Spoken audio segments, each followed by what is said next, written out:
তারকাদের যেমন খ্যাতি রয়েছে, তেমনি রয়েছে দুশ্চিন্তা। সর্বক্ষণ নিরাপত্তার চাদরে থাকতে হয় তাদের, যাতে নিরাপত্তার কোনো ত্রুটি না হয় বা কেউ তাদের কাছাকাছি না যায়। তারকা অভিনেত্রীদের বডিগার্ড হিসেবে দায়িত্বরত ব্যক্তিরা প্রায়শই জনসাধারণের ভিড়ের হাত থেকে তাদের রক্ষা করে থাকে। দায়িত্বের জন্য তারা যেমন জীবন বাজি রাখেন, তেমনি তাদের পারিশ্রমিকও আপনাদের হতবাক করে দেবে। চলুন জেনে নেওয়া যাক বলিউডে জনপ্রিয় ও প্রভাবশালী কিছু তারকার দেহরক্ষীদের পারিশ্রমিক। প্রথমেই আছেন শাহরুখ খান। বলিউডের বাদশা তিনি, যেখানেই যান হাজারো মানুষের ভিড় জমে যায়। তাই তাকে নিরাপত্তা দিতে সর্বদা সচেষ্ট থাকতে হয় তার দেহরক্ষীর। শাহরুখ খানের দেহরক্ষীর নাম রবি। তিনি বছরে পারিশ্রমিক নিয়ে থাকেন 2.7 কোটি রুপি। এরপরে আছেন সালমান খান।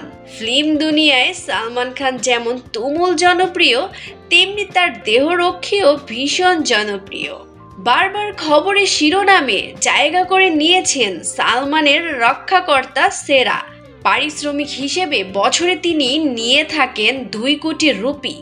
আমির খান। বলিউডের পারফেকশনিস্ট আমির খানের দেহরক্ষীর নাম যুবরাজ গোরপাড়ে। আমির খানের মতো তার বার্ষিক আয়ও কম নয়, বছরে 2 কোটি রুপি পারিশ্রমিক পান তিনি। অক্ষয় কুমার। বলিউডের খিলাড়ি অক্ষয় কুমার পর্দায় বা বাস্তব জীবনে মারমুখী হলেও তাকে দেখে রাখার জন্য সর্বদা নিয়োজিত থাকে একজন দেহরক্ষী, যার নাম শ্রেয়াসে। বহু বছর ধরেই সুপারস্টারের সঙ্গে রয়েছেন তিনি। তার বার্ষিক আয় 1.2 কোটি রুপি। অমিতাভ বচ্চন। অমিতাভের ছায়াসঙ্গীর নাম জিতেন্দর শিন্ডে। বহু বছর ধরে বিগ বিকে নিরাপত্তা দিয়ে আসছেন তিনি। অমিতাভকে সব বিপদ আপদ থেকে রক্ষা করার জন্য তিনি বছরে পান 1.5 কোটি রুপি। আলিয়া ভাট।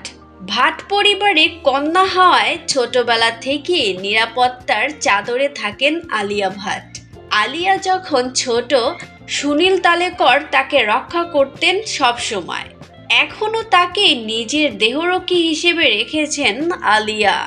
বছরে সুনীলের আয় 1 কোটি রুপি। ক্যাটরিনা কাইফ। বলিউডের ডিভা ক্যাটরিনা কাইফের নিরাপত্তা নিশ্চিত করেন তার দেহরক্ষী দীপক সিং। বছরে তিনি পারিশ্রমিক নিয়ে থাকেন 1 কোটি রুপি। দীপিকা পাডুকোন। বলিউডের শীর্ষ নায়িকা তিনি। বছরে 2 থেকে 3টি হিট চলচ্চিত্র উপহার দিয়ে যাচ্ছেন। আয়ও সব নায়িকার চেয়ে অনেক বেশি।